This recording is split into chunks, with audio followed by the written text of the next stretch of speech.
मुच्यते।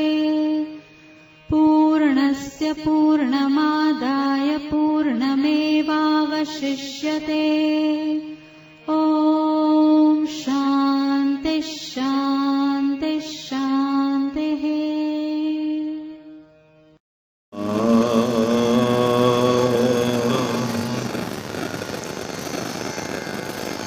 ॐ शान्तिः शान्तिः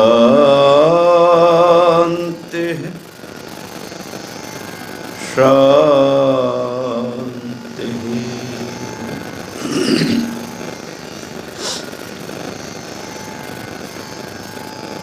मङ्गलं दिशतु मे विनायक। मङ्गलं दिशतु मे सरस्वती। मङ्गलं दिशतु मे महेश्वरी।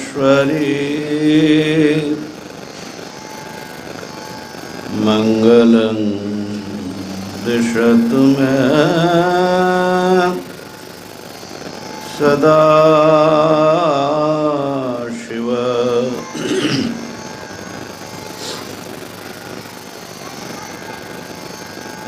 नमोऽस्त्वनन्ताय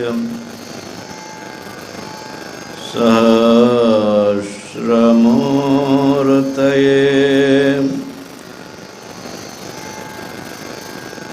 सहस्रपादाक्षि शिरोरुवाहवे।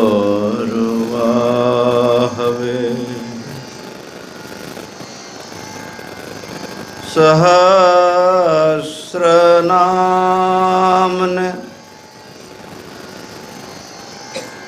पुरुषाय शाश्वते।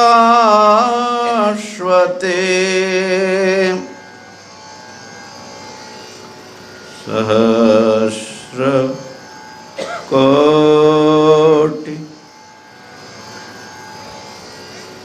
युगधारिणे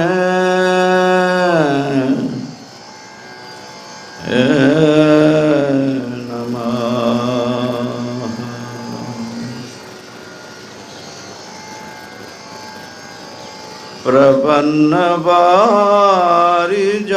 प्रपन्नपारिजाताय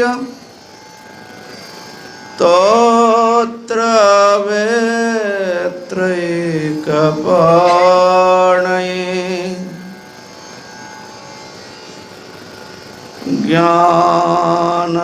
ज्ञानमुद्राय कृष्णाय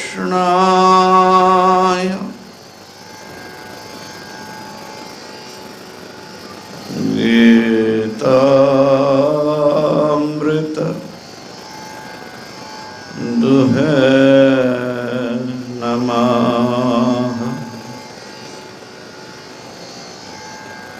श्रुति स्मृति पुराणानाम् आलयं करुणालयं नमामि भगवत्पादम्।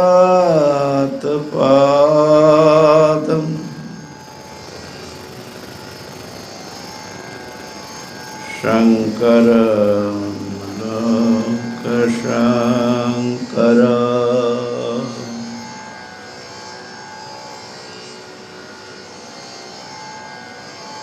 शङ्करं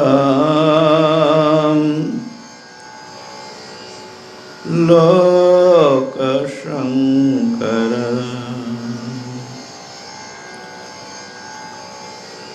ॐ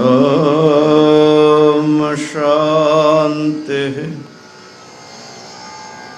शान्तिः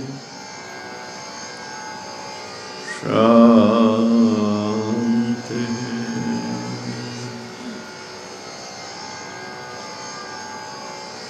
हरे कृष्ण कृष्ण कृष्ण हरे हरे हरे राम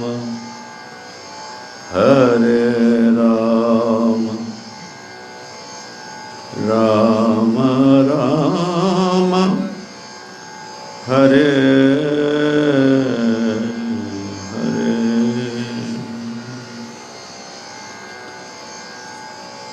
हरि ओम हरि ओम हरि ओम।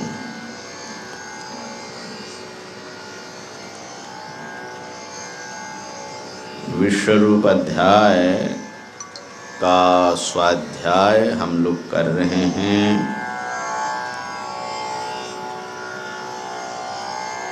विश्वरूप का दर्शन करने का प्रयत्न कर रहे हैं।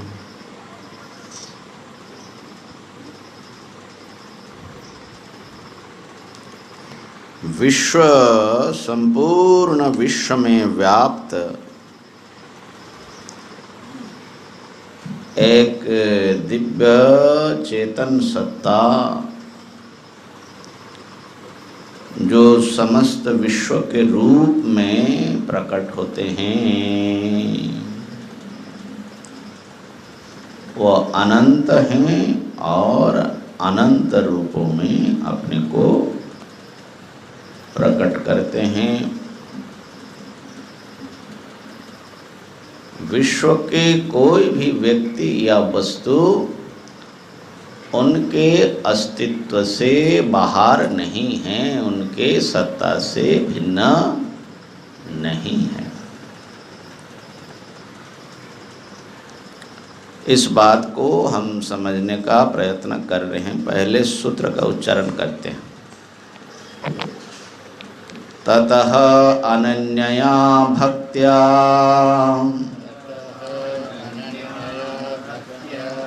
विश्वरूप दर्शनम्।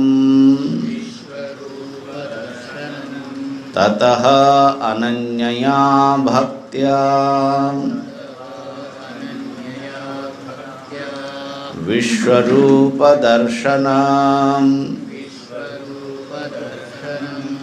ततः अनन्यया भक्त्या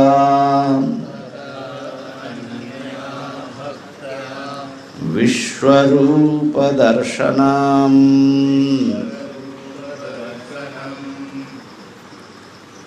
विश्वरूप का दर्शन, विश्वरूप परमात्मा का दर्शन अनन्या भक्ति से होती हैं।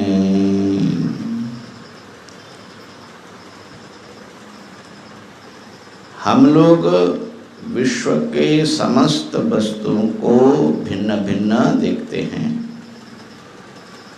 और अपने को भी समस्त विश्व से भिन्न अनुभव करते हैं और ईश्वरीय सत्ता की कोई अनुभूति तो हमारे पास है ही नहीं, कम से कम प्रकट रूप में। तो भगवान से हम अलग हैं, अन्य प्राणियों से मैं अलग हूँ और ये जो जगत है, ये जो पृथ्वी है, जल है, तेज है, वायु है, आकाश है, इन सब से मैं भिन्न हूँ। ये जो सेपरेटनेस है, ये जो पृथकत्व का बोध है, भेद का जो अनुभव है, ये बड़ा सॉलिड है।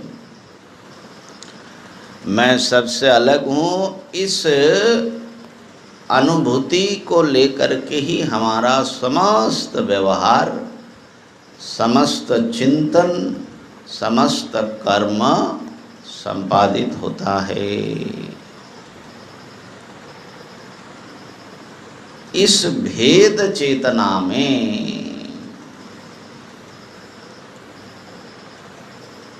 रहना ही बंधन है।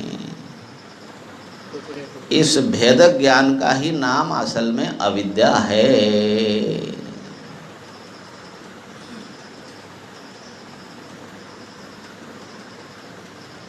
अन्यसौ अन्योहमस्मि न स वेद यथा पशु एवं स देवानाम। बृहदारण्यकोपनिषद में जो ये जो महसूस करता कि वो दूसरा है और मैं दूसरा, वो माने ईश्वर को भी, तो वो नहीं, न स वेद, वो सही जानता नहीं है, वो अज्ञानी है। और वो जैसे पशु होता है वैसे वो देवताओं का भी पशु है, माने सबके शासन के अधीन है, वो मुक्त नहीं है। इसी प्रकार छांदोग्य में नारद जी सुख क्या है, सुख कहाँ से मिलेगा, सुख का अनुसंधान कर रहे थे, कैसे शोक से पार हो जाए। तो अंतिम निष्कर्ष जो सनत कुमार भगवान ने अपने शिष्य देवर्षि नारद को दिया, हाँ, कहा कि सुख जो है ना, वो कोई छोटा वस्तु का नाम नहीं है।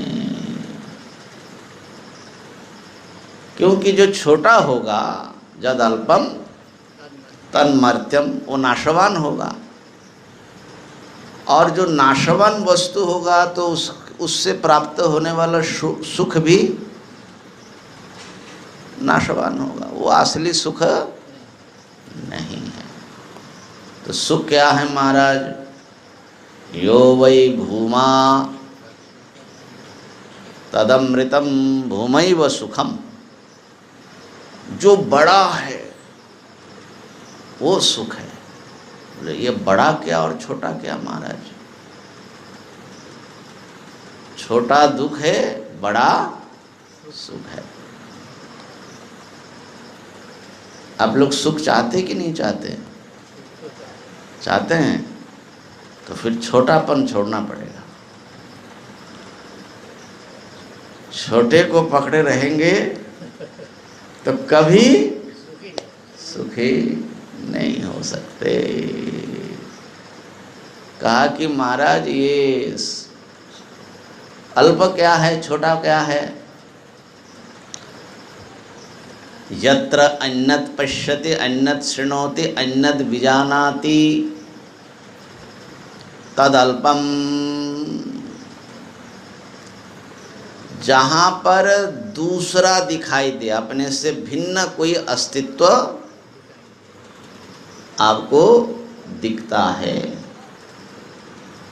अन्यत् शृणोति सुनाई पड़े, अन्यत् विजानाति ज्ञान हो, महसूस हो, तो उसका नाम है अल्पता। अभी आपको कैसा लग रहा है? अन्य अपने से अन्य दिख रहा है कि नहीं?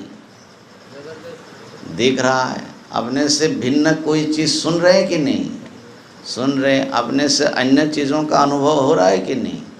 हो रहा है। तो फिर आप जो है अल्प में है, अल्प में है। और ऐसे भी देखो, जब हम ऐसे देखते हैं तो कितना बड़ा ये विश्व है और मैं कितना, अरे राम राम, हमारा अस्तित्व ही क्या है महाराज? टुक टुक कर रहा है ना? पृथ्वी के सामने हमारा अस्तित्व क्या? और पृथ्वी का तो कोई गिनती नहीं है इससे पूरे यूनिवर्स की दृष्टि, ब्रह्मांड की दृष्टि से, है ना? एक पॉइंटेड भी माने उसको जगह देना मुश्किल होता है हमारे जो मानचित्र में। सूर्य को ही एक पॉइंट बनाता है, तो हमारा क्या हस्ती है? तो इतना छोटा रह करके, इतने छोटेपन में जी करके, इसी छोटापन, सेपरेटनेस का नाम है अहम, मैं, ईगो, है ना? इसके कैद में रह करके कोई भी कभी सुखी हुआ हो सकता है क्या? छोटा अपने आप ही दुखी है पहले से ही। हाँ, छोटा होना ही, किसी भी चीज़ से आप छोटा हो, आपके पास धन है लेकिन आपसे बड़े धनी है, उसके सामने आपको क्या लगेगा? छोटा ही है। छोटा ही लगेगा। हर चीज़ में ऐसा ही है, ज्ञान में, गुण में, रूप में, ताकत में, पद में, धन में, हर चीज़ में, बल्कि अंततः जा कर के अस्तित्व में ही वो दुख आ जाता है। अगर खंड अस्तित्व है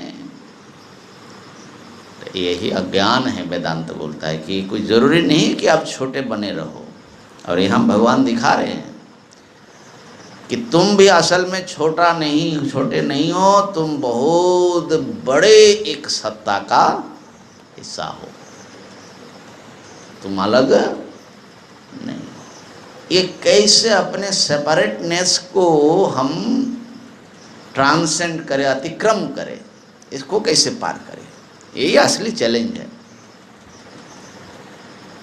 तो भूमा क्या है महाराज? कहा कि यत्र नान्यत पश्यति, नान्यत शृणोति, नान्यत विजानाति, स भूमा यो वै भूमा तदमृतम।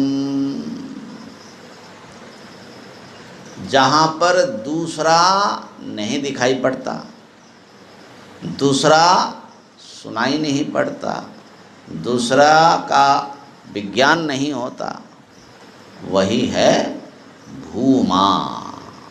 वही भूमा शब्द बृहत है अर्थ में, और ब्रह्म भी वही है, बड़ा। वो क्या है महाराज? जहाँ दूसरा न दिखाई पड़े, आंख बंद कर ले तो दूसरा नहीं दिखेगा, ऐसा बता रहे हैं क्या? आंख बंद कर लो, कान बंद कर लो, ज्ञान बंद कर लो, तुरंत दिखेगा। आँख बंद करके दीवार से टकराने से अरे दूसरा आ गया। कोमा में चले जाए, सुषुप्ति में चले जाए, दूसरा तो रहेगा, दूसरा का क्या होगा? हम सुसुप्ति में चले गए, हाँ, दूसरा तो हमारे सिर पे ही बैठा रहेगा, जैसे ही बाहर आएंगे दूसरा ही पकड़ेगा। तो वहाँ पर भी अज्ञान रहता है, वहाँ पर भी अन्य की आकांक्षा रहती है। तो इसलिए आँख फोड़ करके अद्वैत नहीं पाया जा सकता। ये समस्त जो कुछ अनुभव कर रहे उसको अहम के रूप में, आत्मा के रूप में अनुभव करना, वो कैसे होगा वो एक अलग बात है। तो वहाँ मतलब है कि जो कुछ दिख रहा है वो मैं हूँ, जो कुछ जान रहा है वो मैं हूँ। माने ज्ञाता और ज्ञेय का जो सेपरेशन है वो समाप्त, एक अखंड अनुभूति में सारा सब जब एक हो जाता है, सबका भेद गल जाता है, वही हमारा टारगेट है। बीच में विश्वरूप आएंगे, विश्वरूप परमात्मा हमको हाथ पकड़ करके ले जाएंगे। ये बताया हमने कि इसमें जो है कुछ भेद भी है, अर्जुन को अनुभव हो रहा है, और वो भेद एकदम ऐसा नहीं है कि जैसे कोई बिलियर्ड बॉल जैसा एकदम अलग, ऐसा नहीं। वो इस विराट सत्ता का से जुड़ा हुआ गहरे में एक है। ये जो वननेस ऑफ एवरीथिंग, ये विश्वरूप दर्शन का सबसे बड़ा संदेश है। इसको समझने के लिए हमने कल ये बताया था कि ये जो हमारा अपनी व्यष्टि सत्ता है, व्यक्ति, ये व्यक्ति और ये जो विश्व है, ये दोनों अनुरूप है, माने मॉडल है। व्यक्ति जो है इस विश्व का एक मॉडल बताया था हमने, ठीक है ना। यथा पिंडे तथा ब्रह्मांडे, और मॉडल ऐसा मॉडल भगवान का बनाया हुआ, ये मॉडल हम लोग जब पृथ्वी का मॉडल बनाते हैं तो एक तो वो निर्जीव होता है, दूसरा जो है उसका ऊपर ऊपर कुछ हिस्सा दिखा देते हैं। उस पृथ्वी के पूरे का मॉडल वो नहीं होता, सरफेस का एक मैप जैसा है बस। पृथ्वी कैसा है, क्या कर रही है, वो नहीं होता। लेकिन ये जो मॉडल है ना भगवान का बनाया हुआ, वो बिल्कुल ब्रह्मांड का ही एक छोटा ब्रह्मांड, हाँ छोटा ब्रह्मांड है। ये व्यक्ति विश्व है और वो जो है समष्टि विश्व है, बड़ा विश्व है, अणु विश्व और विराट विश्व है ना, ये भी विश्व है। अंग्रेजी में माइक्रो और मैक्रो है ना। तो देख लो कि आपके भीतर ना पूरा का पूरा विश्व बैठा हुआ है। ब्रह्मांड में ऐसा कोई चीज नहीं है जो आपके पास नहीं है, ठीक है। आपके पास है, आपके पास है और ब्रह्मांड में नहीं है ऐसा कोई चीज नहीं। और ब्रह्मांड में जो कुछ है वो आपके पास भी।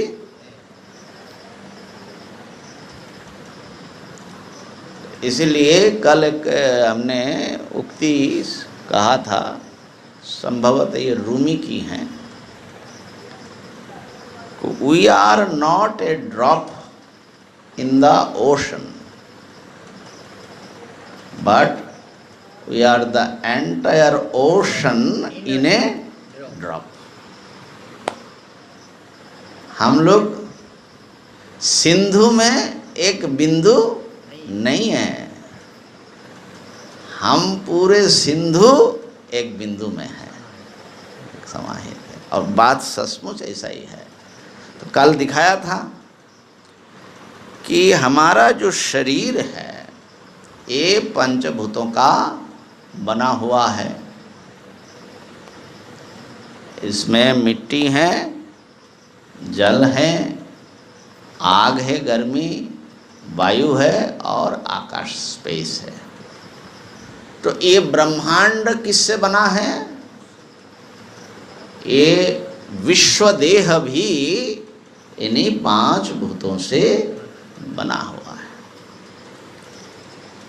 साथ ही साथ इस पंचभूतों का बना हुआ जो छोटा सा शरीर है उसमें प्राण है। तो ब्रह्मांड देह में प्राण है कि नहीं? इसमें एक मन जो नाना प्रकार का विचार और अनुभव का रूप है वो भी है। हम लोग बहुत सोच विचार करते हैं, सुख दुख इत्यादि सब नाना प्रकार के अनुभूतियाँ आती रहती हैं, फीलिंग्स, एक्सपीरियंसेस। क्या इस ब्रह्मांड के पास, यूनिवर्स के पास भी कोई मन है, कोई कॉस्मिक माइंड है? और साथ ही साथ ये मन, प्राण, शरीर, इंद्रियां सब को धारण करने वाली एक चैतन्य सत्ता जो सबका फाउंडेशन है, फंडामेंटल है, सबको अनुभव करना और सबको दिशा देना, गति देना, डायरेक्शन, कंट्रोल। ये जो कॉन्शियसनेस है, इंडिविजुअल कॉन्शियसनेस, आत्मा, जो पूरे व्यक्ति सत्ता का कोर है, न्यूक्लियस है। व्यष्टि आत्मा कह लो, क्षेत्रज्ञ, वो भी हैं इसमें, शरीर में। तो क्या ऐसी कोई विश्वात्मा है? गीता जी ने दिखाया कि हाँ है, ठीक है ना। ये तो प्रत्यक्ष अनुभव है। हम लोग अगर एक युक्ति और अनुभव के आधार पर निर्णय करें तो कल हमने एक युक्ति दिया था, जो ब्रह्मांड में नहीं है वो मेरे शरीर में नहीं आ सकता। बाहर यदि विराट महाकाश नहीं होगा तो हमारे शरीर में छोटा आकाश कहाँ से आएगा? आएगा? नहीं आ सकता। बाहर यदि विराट वायु तत्व नहीं होगा, समष्टि वायु, तो हमारे शरीर में वायु का छोटा सा पैकेट आएगा? नहीं आ सकता। बाहर यदि पूरे ब्रह्मांड में अग्नि नाम का, तेज नाम का कोई प्रिंसिपल काम न करे तो हमारे शरीर के भीतर आग आ सकती है?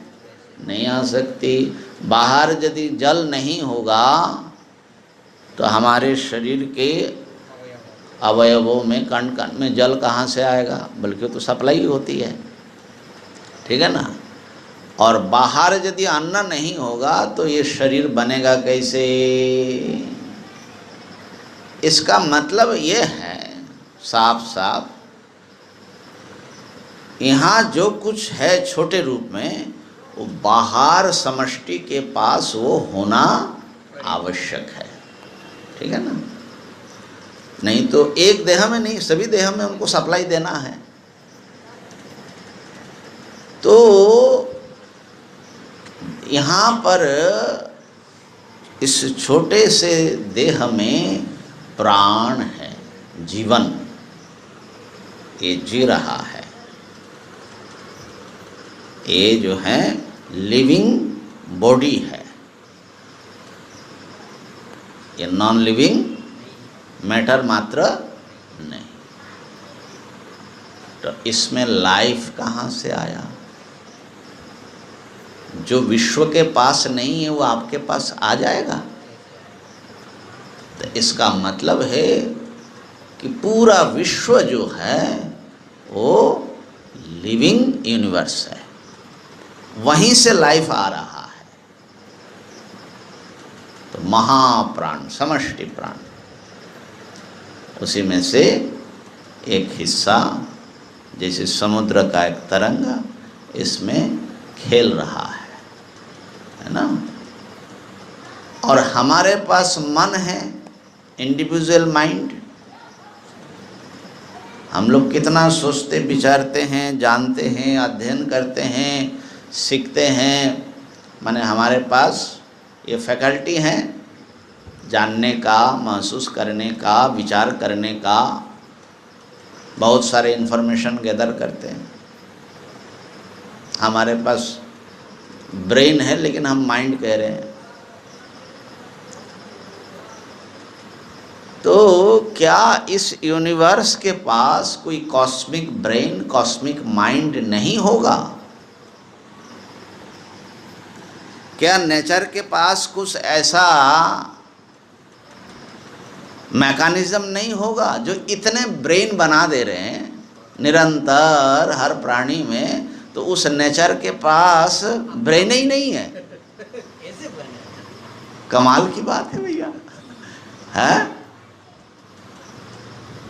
तो इसलिए मानना पड़ेगा कि इस विराट जो सत्ता है, विश्व सत्ता, और ये इंटरकनेक्टेड हैं, एक है, ये तो कल बता दिया था।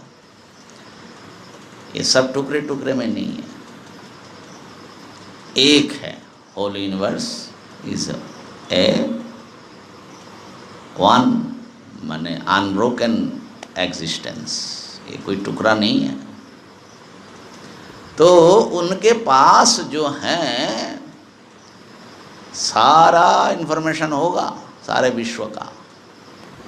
कॉस्मिक माइंड, कॉस्मिक माइंड और कॉस्मिक लाइफ, इनको हम लोग वेदांत में हिरण्यगर्भ कहते हैं, समझे। और जो कॉस्मिक बॉडी है, माने पंचभूतों का स्थूल जो है, उसको विराट कहते हैं। तो इसलिए उसी विश्व मन का एक छोटा सा पार्ट हमारे भीतर काम करता है, वो हमारे मन के रूप में काम करता है। ये मन जो है ना, ये हमारी अपनी चीज़ है कि नहीं, अभी तो इसका विचार करेंगे। अब ये मन का ही एक हिस्सा है आई, माने ईगो। आई शब्द से यहाँ पहले जो चिदाभास है, आपात चेतना, चेतना ले लो। तो हम लोग आई को और आत्मा को अलग नहीं कर पाते, लेकिन थोड़ा सा गहरे में जाने के लिए करना पड़ेगा। देख लीजिए, आपका जो आई है, अहम है, वो मन का ही एक विचार है कि नहीं? लगता है कि मन का विचार नहीं है, लेकिन मन के सारे विचारों को, थॉट्स को अगर रोक दिया जाए आई रहेगा, तो ये आई जो जिसकी बात हो रही है, ये रहेगा कि नहीं रहेगा? नहीं रहेगा, क्योंकि सुषुप्ति में देख लो, गहरी नींद में जब सारे थॉट्स नहीं होते तो तथाकथित ये जो अहम है ये भी नहीं होता। तो इसका मतलब है it's a part of mind, ठीक है ना, माने अंतःकरण का एक प्रकाश, एक हिस्सा है। उसको मनोमय कोश, विज्ञानमय कोश में आप बांट सकते हैं, लेकिन ये अंतःकरण है, ठीक है ना। तो जब ये सारे थॉट्स नहीं होते, क्या वहाँ पर व्यक्ति सत्ता का विनाश हो जाता है? नहीं, तो गहरी नींद किसकी एक्सपीरियंस है? तो इस प्रकार से सुषुप्ति की अनुभूति जिसको हो रही है, जहाँ पर थॉट्स नहीं, हाँ, वो जो है बियॉन्ड ईगो है, आई है, और वही रियल आई है, असली आत्मा, जो कोर ऑफ ऑल एक्सपीरियंसेस। जागृत की अनुभूतियाँ, स्वप्न की अनुभूतियाँ, यहाँ तक कि सुषुप्ति की जो अनुभूति हैं, ये सारे अनुभूति आने जाने वाली हैं, लेकिन एक जो विटनेस है, साक्षी सबको अनुभव करता है, वो इन सब से भीतर गहरे में वो सत्ता उपस्थित होता है, एवर प्रेजेंट, ठीक है। तो आपके पास कॉन्शसनेस है, मेरे पास इंडिविजुअल कॉन्शसनेस, माने रियल कॉन्शसनेस की बात कर रहे हैं, सबके पास है। और ये सब जो हैं, ये विश्व के पास नहीं है, हैं? लाइक हाँ, ये आएगा कहाँ से? ये कहाँ से आएगा? बल्कि गहरे में जाने से यही होगा कि कॉन्शसनेस एक है। वो तो थोड़े आगे जाना पड़ेगा। अब कैसे, अब ध्यान देने की चीज़ यह है कि हमारे यहाँ जो है, हमारे बेष्टि सत्ता में हमने 8 चीज़ को पकड़ा। शरीर की दृष्टि से 5, पृथ्वी जल तेज वायु आकाश हो गया। सूक्ष्म शरीर को हमने प्राण और मन शब्द से ले लिया, और हाँ, कारण को एक साथ में लिया, कारण सत्ता को और आत्मा को एक मिला करके हमने लिया है, ठीक है ना, उस विचार की थोड़ी सुविधा के लिए। तो ये जो एक व्यक्ति सत्ता है, इसमें जो सारी चीज़ें हैं, आपके पास जो भी सारी चीज़ें हैं, बिल्कुल वैसा बहुत बड़े रूप में इस पूरे यूनिवर्स में है। और वो जो बिग आई है, विश्वात्मा, परमात्मा, जहाँ जिस सत्ता में ये सारा जगत एकीभूत है, यत्र विश्वम भवत्येक नीडम, विश्व जहाँ पर एक नीड हो जा रहा है, उसके साथ इसका क्या रिलेशन है, ये बहुत इंपॉर्टेंट चीज है। मेरे साथ में इस विराट मैं का क्या संबंध है, और उस मैं का मेरे जीवन में माने क्या महत्व है। हम लोग तो उनके बारे में बिना खबर बेखबर जीते ही रहते हैं।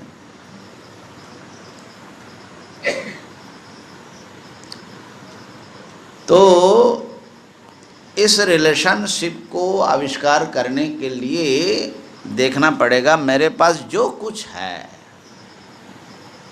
ये मेरा ही है कि नहीं। इस पूरे शरीर में देखिए, किसी भी चीज को आपको पकड़े, ये अंगुली किसका, मेरा। ये अंगुली किसका, पैर का। ये बाल किसका, मेरा। और कहीं भी जरा चुभे कांटा या सुई किसको लगता है, पैर को लगता है कि आपको लगता है, लगता है आपको। दांत और जीवा बिल्कुल अलग अलग चीज है ना, एंटिटी भी अलग अलग है। लेकिन दांत जब जीभ को काटता है तो किसको लगता है, आपको लगता है कि नहीं। अच्छा मान लो जीभ को काट दिया दांत ने, जीभ को हो गाल को हो, खाते समय कई बार, तो उस समय चूंकि उसने दर्द दुख दिया तो दांत को तोड़ दिया जाए, कैसा होगा, हमारा ही प्रॉब्लम बढ़ेगा। क्योंकि दांत ने तो काट दिया, लेकिन वो दांत के भीतर भी मैं हूं, दांत भी मेरा और जीभ भी मेरा। तो देखिए इस शरीर के पूरे अवयवों में सब जगह ये एक मैं नाम का पदार्थ ठसाठस भरा हुआ है कि नहीं। जो व्यक्ति सत्ता है, और वही दावा करता है कि मेरा मेरा मेरा। ये सब पदार्थ नहीं बोलते कि ये मेरा है। पैर नहीं बोलता है कि मैं आपका हूं। कल बताया था ना ये बात। तो अब जैसे मान लो कि पंचभूतों की दृष्टि से देखे तो इसमें जो मिट्टी है वो मिट्टी थोड़ा ही बोलता है कि मैं आपका हूं। जैसे कोई घर है ना, तो घर मकान थोड़ा ही बोलता है कि मैं आपका हूं। वो जो मकान में रहने वाला है वो बोलता है कि तू मेरा, माने चेतन सत्ता ही ना बोलेगा, है कि नहीं। तो इसमें इस शरीर के सारे अवयवों को, सारे पदार्थों को मेरा मेरा दावा करने वाला जो पदार्थ है, जिसको हम थोड़ी देर के लिए आत्मा या जीव कह लें, हैं, वो इससे बिल्कुल अलग है। और इसीलिए वो जब निकल जाता है तो ये लावारिस पड़ा रहता है। इसको मेरा करने वाला कोई नहीं बचता। भाई जल्दी जल्दी ले जा करके इसको डिस्पोज कर दो, जला दो, है ना। तो ये मने आकेशाग्र आनखाग्र जो चेतन सत्ता ठसाठस भरा हुआ है इसके भीतर, चैतन्य सत्ता। तो इस विराट ब्रह्मांड देह में ऐसा विराट ब्रह्मांड देह में कोई बड़ा चैतन्य ठसाठस कण कण में भरा होगा कि नहीं, जिनको ये महसूस होता है कि सारा का सारा मेरा है। यहाँ पर दावा करने वाला है और वहाँ पर दावा करने वाला नहीं होगा। ये पूरा विश्व लावारिस है। बल्कि उनका दावा तो सही है, हमारा दावा तो अभी फल सिद्ध होगा। तो पूरे ब्रह्मांड में व्याप्त एक दिव्य चैतन्य सत्ता है, हाँ? जो अणोरणीयान महतो महीयान आत्मस्य जंतुर्निहितम गुहा, सबके भीतर प्रविष्ट हुए हैं। एको देवः सर्वभूतेषु गूढ़ा सर्वव्यापी सर्वभूतांतरात्मा। एक देवता सब भूतों में, सब पदार्थ में विद्यमान है, लेकिन गूढ़ है, अनमैनिफेस्टेड, छुप करके है, अविद्या माया समाच्छन्न होकर के हैं। इसलिए जो स्थूल दृष्टि वाले हम लोग हैं, हमको पता ही नहीं है, सब कटा कटा लग रहा है। सर्वव्यापी सर्वभूतांतरात्मा है ना,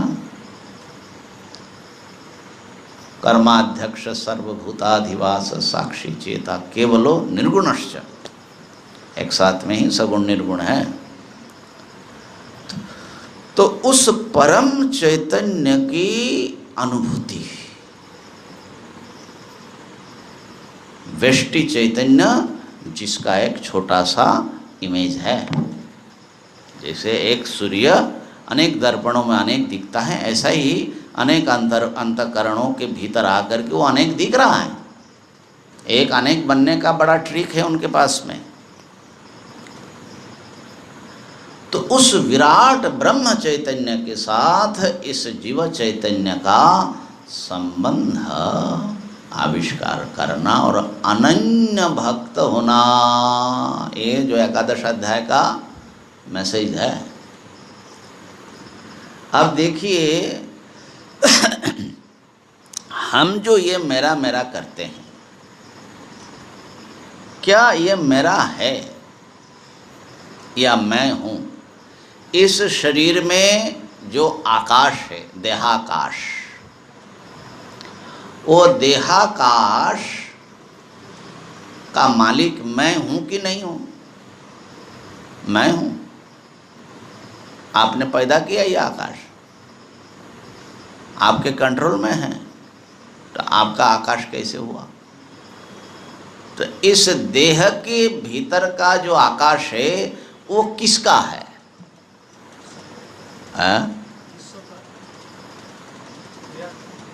ये महाकाश का पार्ट है। मन नहीं। क्यों? महाकाश का नहीं है ये हिस्सा। घड़े के भीतर का जो आकाश है वो घट का है कि महाकाश का पार्ट है? किसका पार्ट है? तो फिर मन काहे नहीं मानता?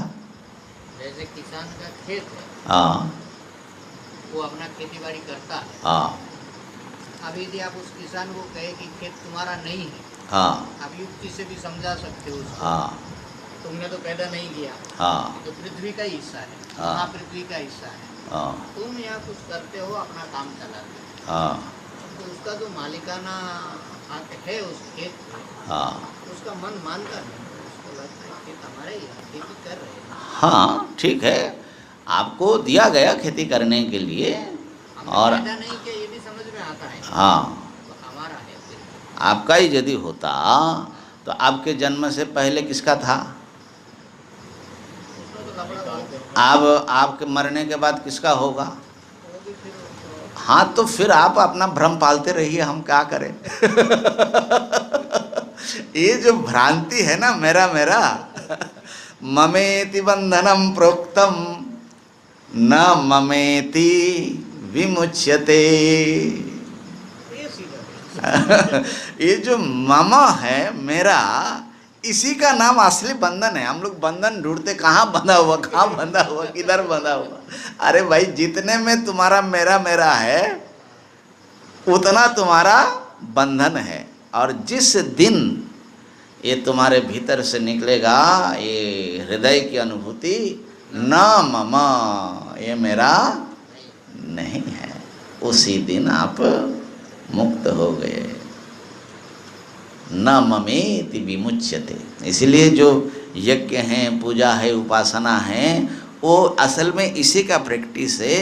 इदम न मम, इदम न मम, ये मेरा नहीं, ये मेरा नहीं, ये मेरा नहीं प्रभु, ये सब के सब तेरा है। तो इसको गहरे में महसूस करने की ज़रूरत है।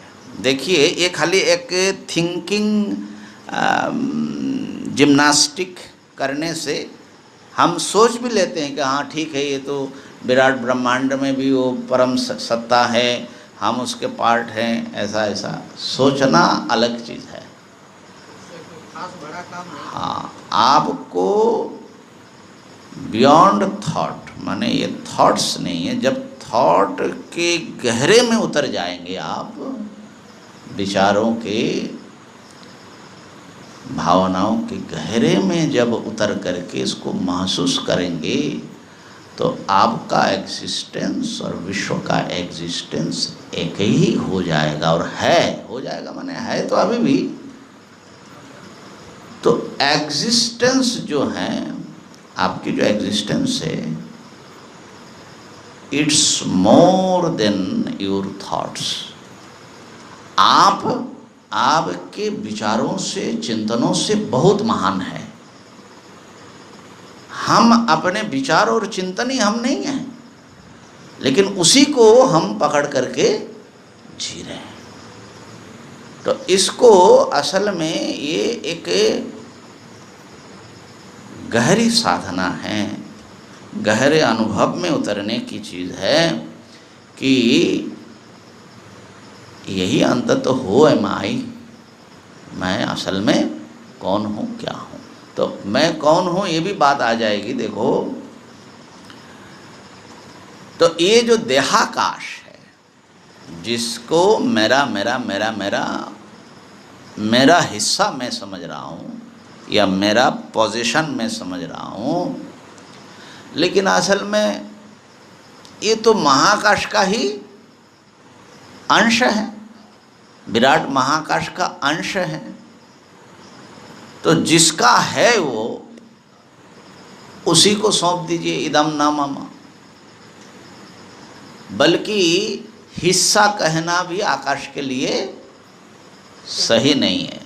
महाकाश का कोई अंश, एक ही आकाश है, भीतर बाहर एक आकाश है। तो आपके देहाकाश को अलग समझने का, सेपरेट समझने की जो भ्रांति है, उसको त्याग दीजिए। एक आकाश, आकाश, अपने आकाश को उस विश्व के आकाश के साथ एक कर दीजिए, माने वो उसी का है, वही है। ठीक हुआ? अब आइए वायु में।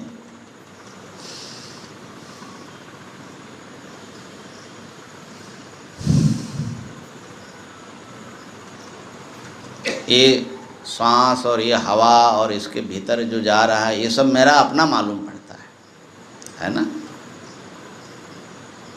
लेकिन भीतर चला जाए, हाँ, जितना भीतर, जैसे भीतर जा रहा है वो मेरा हो गया, अहम का पार्ट हो जा रहा है। लेकिन पूरा आप फोकस करिए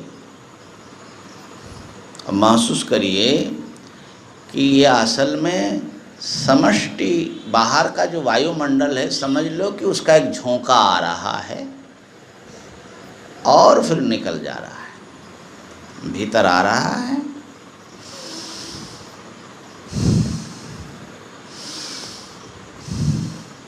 असल में भी इस विराट वायु समुद्र का ये एक तरंग ही मानना पड़ेगा। झोंका आ रहा है, जा रहा है, आ रहा है, जा रहा है, आ रहा है, जा रहा है। जितना आप एकाग्र होकर के महसूस करेंगे, उतना ही आपके जो विचारों का जो आंधी है वो कम होगा, और आप एक, आपकी जो विषाद हैं, बोझ है, वो कम होगा, एक प्रसन्नता आएगी। आप अपने आप को उस विराट सत्ता के साथ डांसिंग करते हुए महसूस करेंगे, क्योंकि you are the part of इस विराट जो है ना, उसका।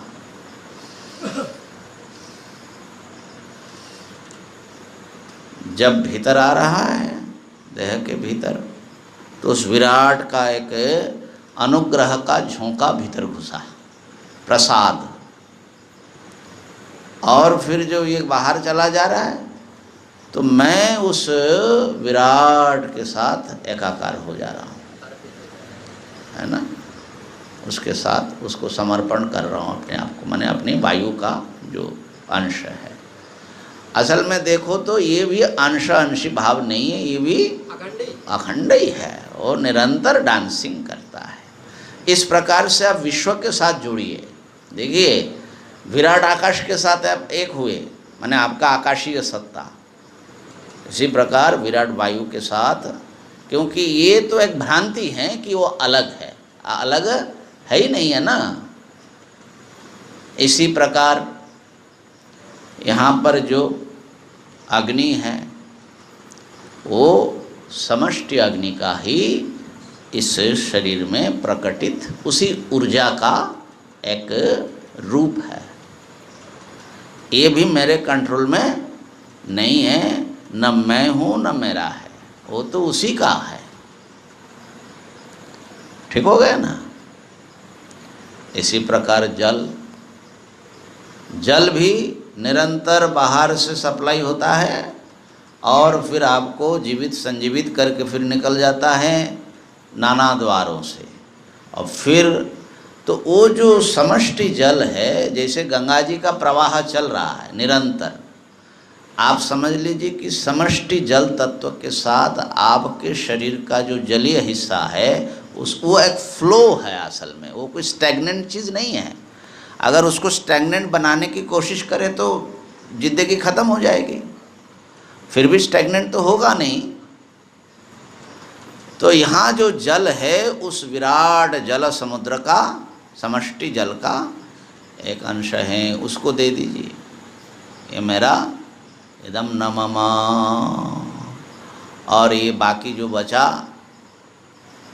हड्डी मांस आदि का जो भी हिस्सा है वो तो अन्न का ही परिणाम है, और अन्न में मिलना भी है, अभी भी अन्न ही है, उसी का एक टुकड़ा है।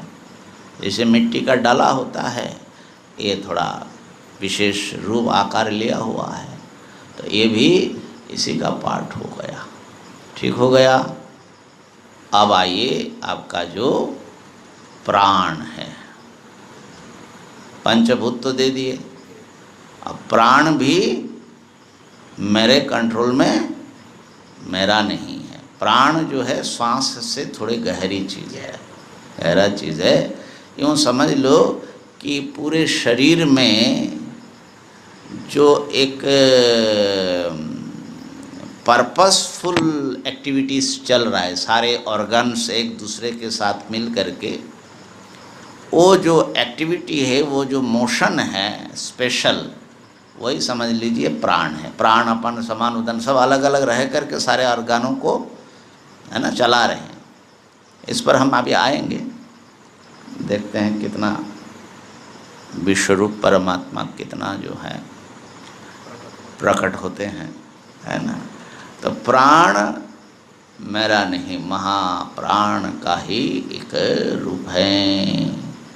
इसी प्रकार ये जो मन है या आई है, ये भी सबके भीतर हैं। तो उस कॉस्मिक जो आई है या जो कॉस्मिक माइंड है, वहाँ है, तभी इसके भीतर ये आ सक रहा है। तो ये भी अपना नहीं। और जो कॉन्शियसनेस है वो भी उस विराट चैतन्य, विराट आत्मा का एक पार्ट समझ लीजिए थोड़ी देर के लिए। तो इस प्रकार से ये जो व्यक्ति विश्व हैं वो असल में हर स्तर से, नाना लेयर से वो इस समष्टि का ही एक रूप है, समष्टि ही है, सेपरेट नहीं है। किसी भी स्तर से हम सेपरेट नहीं हैं। तो जब आप सब सौंप दोगे, बल्कि अपने आप को भी माने अपने आप माने व्यष्टि आत्मा को भी उस परम आत्मा का एक अंश के रूप में ही अनुभव करेंगे, वही यहाँ पर छोटा बन करके आया हुआ है। तो आप जो हैं सब पापों से मुक्त हो जाएंगे। और इसको जब ठीक ठीक महसूस करेंगे तो अत्यंत प्रेम आपके भीतर पनपेगा। क्यों? प्रत्येक अंश जो है अपने अंशी के प्रति ही उसकी गति है, वो अपने अंशी से बहुत प्रेम करता है। नदियाँ समुद्र की ओर ही चलती रहती है, क्योंकि समुद्र से ही आया हुआ है, समुद्र का पार्ट है इसलिए। और तेज ऊपर की ओर जाता रहता है, क्योंकि सूर्य से आया हुआ है। मिट्टी ऊपर फेंको नीचे चला आता है, क्योंकि वो पृथ्वी से आया हुआ है। तो हम कहाँ से आए, किससे आए, किसकी ओर हमारी गति होनी चाहिए, और है भी अनकॉन्शियसली। हाँ, तो पर्पस ऑफ लाइफ क्या है? व्यक्ति के जीवन का असली पर्पस क्या है? ये वननेस को डिस्कवर करना और उनके साथ एक हो जाना, यही जो है असल में हमारा। इसलिए जो कहा जाता है कि भगवान ही हमारे भगवान की प्राप्ति ही हमारा जीवन का उद्देश्य है। वो इसलिए एक चीज़ थोड़ा और देख लो, ये सारा सब कुछ हम सब पूरा विश्व ही उस परम सत्ता का पार्ट है। वो कैसा है? ये जो ह्यूमन बॉडी है, इसका जो मूल जो और माने फंडामेंटल जो यूनिट है वो है सेल, कोश। ठीक है? सब कुछ जो है, जैसे ईंट जोड़ जोड़ करके जैसे मकान बनता है, ऐसे सारे सेल्स जोड़ जोड़ करके टिश्यूज़ और फिर वो सब जोड़ करके ऑर्गन्स और पूरा बॉडी जो है, तो उसका फंडामेंटल यूनिट अगर हम ओरिजिनल यूनिट ढूंढे तो सेल में जाना पड़ता है। कितने सेल हैं इस बॉडी में? गिनती तो माने आजकल कर दे रहे हैं, बोलते हैं कि 100 ट्रिलियन है। Trillion, million, billion, trillion. 1 trillion जो होता है वो 1 लाख करोड़ होता है। 1 करोड़, 2 करोड़ ऐसा करते 1000 करोड़, 2000 करोड़ करके 1 लाख करोड़ जो है 1 ट्रिलियन है। और 100 ट्रिलियन है 100 लाख। 100 लाख में 1 करोड़, माने 1 करोड़ करोड़, माने वह दिमाग में आएगा नहीं। तो इतने करोड़ों करोड़ों करोड़ों करोड़ों माने 1 लाख करोड़ सेल माने इंडिविजुअल। प्रत्येक सेल जन्म लेता है, जीता है, खाता पीता है, अपना खास रोल अदा करता है, कम्युनिकेट करता है, मर जाता है, दूसरा जनरेशन रख करके ये आगे का जो है ना पैदा करके जाता है। लगभग माने सेल डिवीजन से ही पैदा होता है। बड़ी विचित्र बात है भाई, ये सोचने लायक है। अगर एक पिन यहाँ अगर चुभे सुई, तो उसमें जो एक बूंद खून आएगा, कितना करोड़ वो जो है ब्लड सेल्स होगा। तो एक सेल को लो, तो वो यहाँ आया कैसे? वो घूम रहा था, माने खून का जो नाड़ियों से वो फ्लो में बह रहा था। तो यहाँ क्या, वो जो सेल है वो बिना मतलब का भटकता हुआ यहाँ आया था क्या? वो तो अपना काम करने जा रहा था। उसको पता है, उसके भीतर इन्फॉर्मेशन है, वो कहाँ जाएगा, कहाँ जाकर के किस ऑर्गन का उसको सप्लाई। पार्ट बनना है, समझे? बड़े गजब की इन्फॉर्मेशन चल रहा है इसमें भाई। इस देह को विश्वरूप कहना कोई गलत नहीं है। 100 ट्रिलियन प्राणी एक तरह से प्राणी मिलकर के ये सारा काम चला रहा है, और उनका जो नेटवर्क है, मैं समझता हूँ कि इतना नेटवर्क अभी तक हुआ कि नहीं हुआ, हमको डाउट है। माने आपके कंप्यूटर में दुनिया में कितने स्टार से मुझे पूरा अभी जानकारी नहीं है, लेकिन शायद उससे ज़्यादा ही हो, क्या पता, 100 ट्रिलियन। और ये सारे जो सेल्स है सब एक यूनिट के रूप में काम कर रहा है, जिसका नाम हम कह सकते हैं कि मैं हूं, माने दिस बॉडी।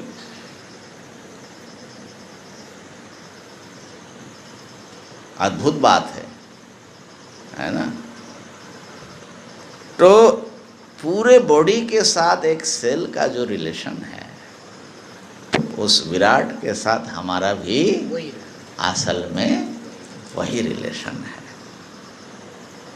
वही रिलेशन है। और सेल जो होता है उसमें भी पंचभूत है, लाइफ है, माइंड है और कॉन्शसनेस है। माइंड है किस अर्थ में हम बोल रहे हैं? वो जो कम्युनिकेट करता है, हाँ, वो जो उसमें इंफॉर्मेशंस होती है। ध्यान देना, आजकल कहा जाता है, अब तो गहरा आविष्कार हो गया कि इंसान के प्रत्येक सेल में जो डीएनए होता है उसमें पूरे बॉडी का इंफॉर्मेशन, पूरे बॉडी का इंफॉर्मेशन है। उसके पास ब्लूप्रिंट जो है, अगर एक सेल यहाँ से ले लिया जाए आपका, उसको डेवलप करके क्लोन बना करके आपके बॉडी जैसा बिल्कुल वैसा बन जाएगा। बड़ी विचित्र बात है। एक होता है होलोग्राम पिक्चर, होलोग्राफिक पिक्चर, वो जो कंपनीज का एम्ब्लेम होता है ना, मार्क जो होता है, तो वो कैसा होता है आजकल, जिससे माने वो नकल से बचने के लिए तो होलोग्राफिक होता है। तो जैसे समझ लीजिए कि ये जो है उसका ये एक एम्ब्लम है ना, उसका एक रूप दिख रहा है। मान लो कि एक एप्पल है, एप्पल, ठीक है, एक एप्पल, तो उसका एम्ब्लेम का एक टुकड़ा छोटा सा अगर आप लोगे और उसको अगर देखोगे तो वो पूरे बड़े एप्पल का जितना मिला करके बना ना, उसका वो छोटा प्रतिरूप है। इसको बोलते हैं होलोग्राम। एक टुकड़ा अगर बच जाएगा तो पूरा बड़ा बन जाएगा। तो हमारा जो बॉडी है ना, ये एक प्रकार से होलोग्राम है। एक सेल में जो इन्फॉर्मेशन है वो पूरे बॉडी का क्या है, उसका ब्लूप्रिंट उसके पास में। कमाल की बात है भाई, ये दुनिया कैसी है। इतने शरीर के भीतर इतना कारीगरी कर दिया। माने 100 ट्रिलियन सेल है और सबके पास में सेम माने पूरा इन्फॉर्मेशन है, पूरा टोटल इंफॉर्मेशन। पूरा इन्फॉर्मेशन है उसको क्या बनना है, कैसा बनना है, इंसान बनना है, पशु बनना है, पक्षी बनना है, पूरा उसको उसके पास है वो इन्फॉर्मेशन, ठीक है ना। तो इतना जो है इन्फॉर्मेशन लिया हुआ, इसका मतलब ये हुआ जो ये यूनिवर्स है ना, ये यूनिवर्स भी एक होलोग्राम है। वो जो ब्रह्म जैसा है ना, वही ब्रह्म ये जीव है। माने वो होलोग्राफिक एंगल से बोल रहे हैं।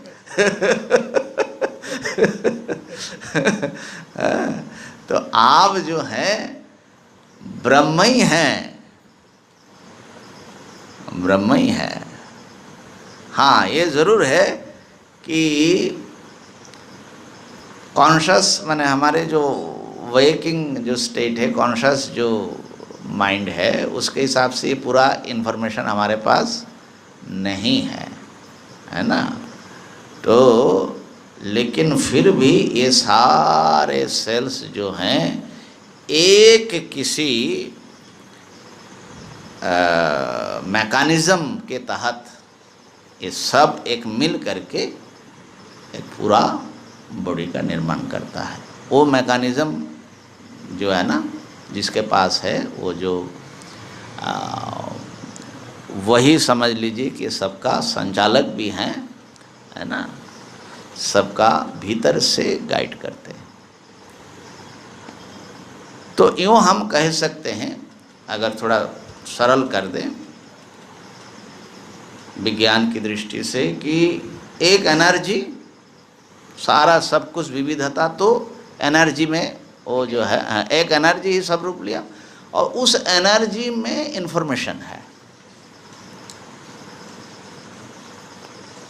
जैसे एक बीज में पूरा वृक्ष का सारा सब कुछ होता है, ऐसे ही समझ लीजिए जो यूनिवर्स है इसका एक बीज है,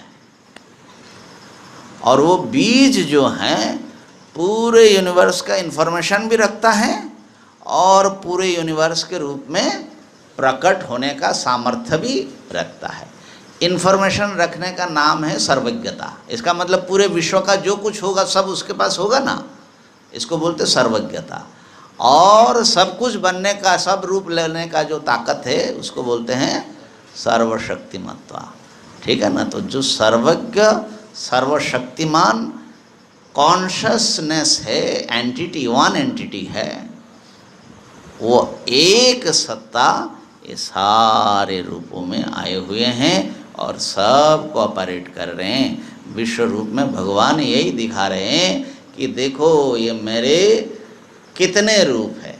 तो जो हमने मंगलाचरण किया था, नमस्त्वनंताय सहस्रमूर्तये, हे अनंत, ये हम लोगों का डेली का हमारे प्रार्थना में आ जाते हैं। किसी को भी पूजा करना हो तो सबसे सरल टीका लगाइए, नमस्तनंताय सहस्रमूर्तये। लेकिन इसका अर्थ क्या है और किस कॉन्टेक्स्ट में पढ़ा जाता है? ये जिसकी पूजा कर रही वो कौन है? ये अनंत हैं, वो जो इनफाइनाइट ब्रह्म हैं, उसी का एक छोटा रूप है, वो छोटा बन करके आया हुआ है। तो इसीलिए किसी भी, वो जो भागवत का श्लोक है, यत्किंच भूतम प्रणमेद अनन्यः, भगवान का रूप ब्रह्म है ऐसा समझ करके उनकी पूजा करो। सारा जगत आपके लिए ब्रह्ममय हो जाएगा, दिव्य हो जाएगा।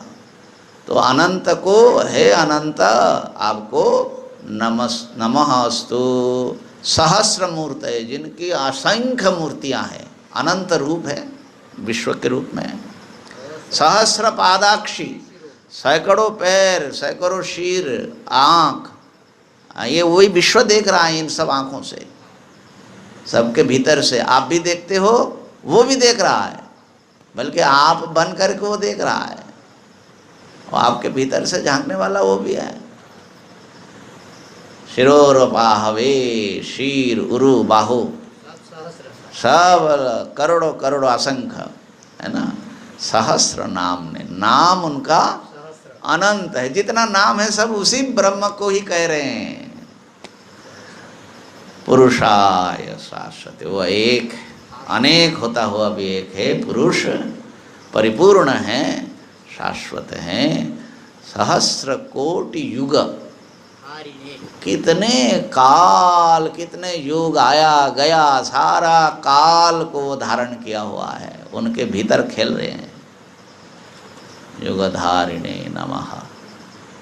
इस प्रकार से उस विराट सत्ता को अपने भीतर और विराट के भीतर अपने को देख करके हम अगर अर्जुन जैसा नमस्कार करें तो हमारा जीवन सार्थक हो जाएगा और वही असल में हमें प्राप्त करना है। कल जो है इस श्रृंखला का अंतिम प्रवचन है, तो कल कुछ विराट की स्तुति करने का प्रयत्न करेंगे। ओम पूर्णमदः पूर्णमिदं पूर्णात् पूर्णमुदच्यते पूर्णस्य पूर्णमादाय पूर्णमेवावशिष्यते। ओम शांतिः शांतिः शांतिः। शंकरं शंकराचार्यं केशवं बादरायणं सूत्रभाष्य